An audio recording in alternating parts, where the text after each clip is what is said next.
Bonjour à tous. Dans cette petite vidéo, j'aimerais parler d'un sujet qui, à mes yeux, n'est pas assez abordé ou expliqué.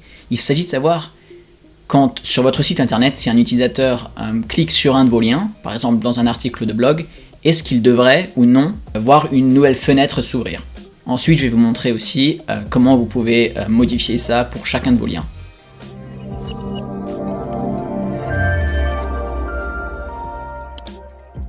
Alors, tout d'abord, vous devriez savoir que, par défaut, si vous ne configurez rien sur votre site internet, l'utilisateur qui va cliquer sur un lien va être redirigé de la page actuelle vers la nouvelle page.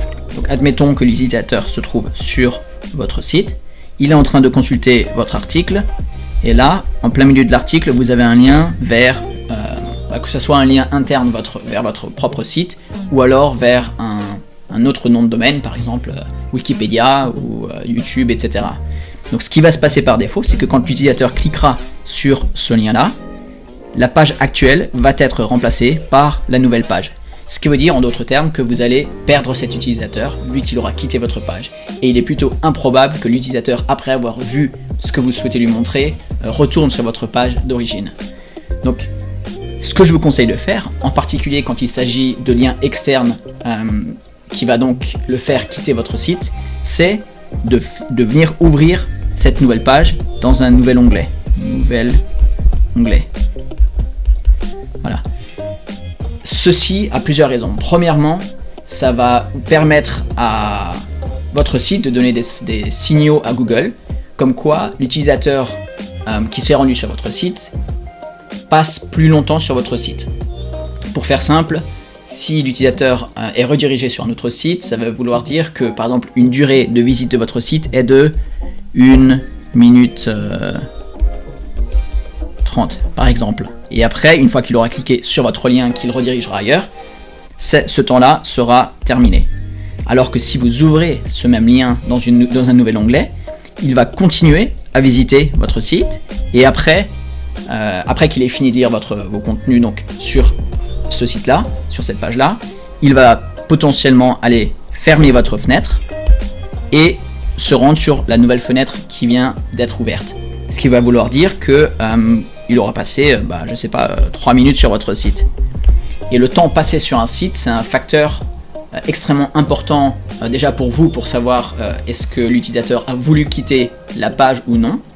Parce que là, en redirigeant l'utilisateur vers une nouvelle page, vous n'allez pas savoir dans vos analytics, par exemple Google Analytics, vous n'allez pas savoir si l'utilisateur a quitté votre site parce qu'il était plus intéressé ou parce que le contenu n'était pas à son goût, ou alors parce qu'il a cliqué sur un des liens, ce qui veut dire complètement l'opposé, ça veut dire qu'il est extrêmement engagé par rapport à vos contenus. Donc, pour résumer, premièrement, une des raisons qui rend intéressant le fait d'ouvrir un lien externe, en particulier dans une nouvelle fenêtre, c'est le fait que vos analytics ne perdront pas en valeur, dans le sens que, ce que je viens de vous expliquer, si une personne ne reste que 5 secondes sur votre site, vous ne savez pas si c'est dû au fait qu'il ait cliqué sur un de vos liens ou au fait qu'il ait tout simplement fermé la page parce qu'il n'était pas intéressé. La deuxième raison va être au niveau de l'expérience utilisateur.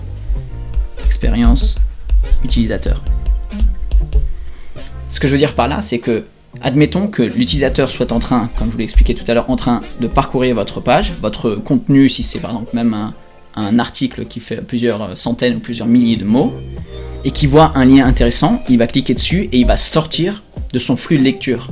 Donc ça, évidemment, c'est pas la meilleure expérience que vous lui souhaitez, et c'est pas dans cette optique-là que vous avez rédigé votre article. Donc ça, c'est le deuxième point.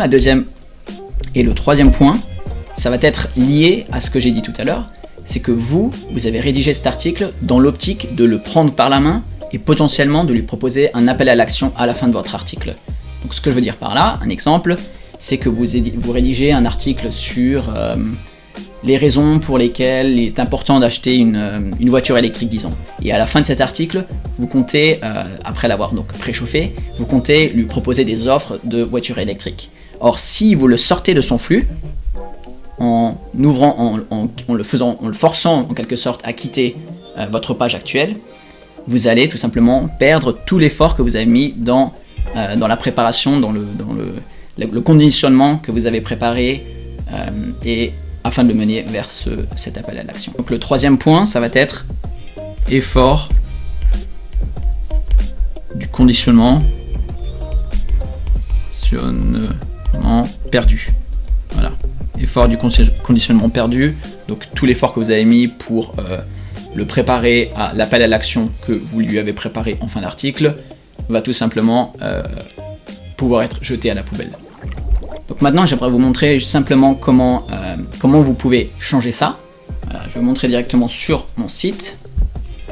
Voilà, donc maintenant que la page est chargée, disons que je veuille insérer un lien ici sur le mot amour, disons. Tout ce que vous avez à faire, c'est vous sélectionnez le mot en question, vous cliquez sur cette icône-là, et là, vous allez ajouter le lien externe comme vous le feriez en temps normal. Et sauf que là, dans Target, vous allez choisir New Window. Donc, si maintenant je donne par exemple google.fr, voilà. Ok, j'enregistre ma page, je publie cette même page. Donc maintenant, ce que vous allez voir, voilà, vous avez le lien ici, et quand l'utilisateur cliquera sur ce lien, hop, vous voyez qu'une nouvelle page s'ouvre. Alors, il est possible évidemment que l'utilisateur après soit distrait par ça et qu'il puisse pas, ne retourne pas directement sur votre article, mais au moins la page restera ouverte et il saura que quand il retournera sur la page initiale, il pourra donc continuer sa lecture. Et d'ailleurs, si vous vous demandez quel est le plugin que j'utilise pour créer mes sites, il s'agit de WordPress et le plugin Divi. Et si vous êtes intéressé, je vous invite vraiment à aller voir la vidéo que j'ai préparée avec ça, dans laquelle je présente tous les avantages que présente cette combinaison, donc WordPress Divi, que ce soit au niveau du prix, je fais une comparaison avec Wix, etc. Je vous explique à quel point cette solution est beaucoup plus intéressante, pourquoi elle a beaucoup plus de fonctionnalités proposées, etc. Donc cette vidéo s'affiche juste ici et vous la retrouverez également en description en dessous de cette vidéo. Voilà, donc pour résumer, dès que vous allez faire un article, dès que vous allez créer un lien vers une page externe, je vous invite fortement à sélectionner, à configurer de manière à ce qu'il s'ouvre dans une nouvelle page. Par contre, si vous créez des liens vers votre propre site internet et que ça fait partie du flux logique de votre article, parce que vous comptez, comme dit, chaque article doit avoir l'objectif de prendre l'utilisateur par la main et à la fin, pour ne pas le perdre, vous devez lui proposer plus de contenu. C'est d'ailleurs la raison pour laquelle à la fin de la plupart des articles de blog, vous avez toujours une section qui s'appelle d'autres articles similaires. Donc toujours, à la fin d'une lecture, amener l'utilisateur vers d'autres contenus. Ah, et au fait, si vous êtes intéressé par créer ou améliorer votre présence numérique, afin d'améliorer votre image de marque en ligne, de créer une plus grosse audience et communauté autour de votre marque, pour à la fin potentiellement augmenter votre chiffre d'affaires, j'ai créé un petit document PDF qui regroupe les différents grosses thématiques, par exemple le marketing d'email, comment collecter, créer une base de données de personnes à qui vous pouvez ultérieurement proposer des offres, les informer des nouvelles ouvertures.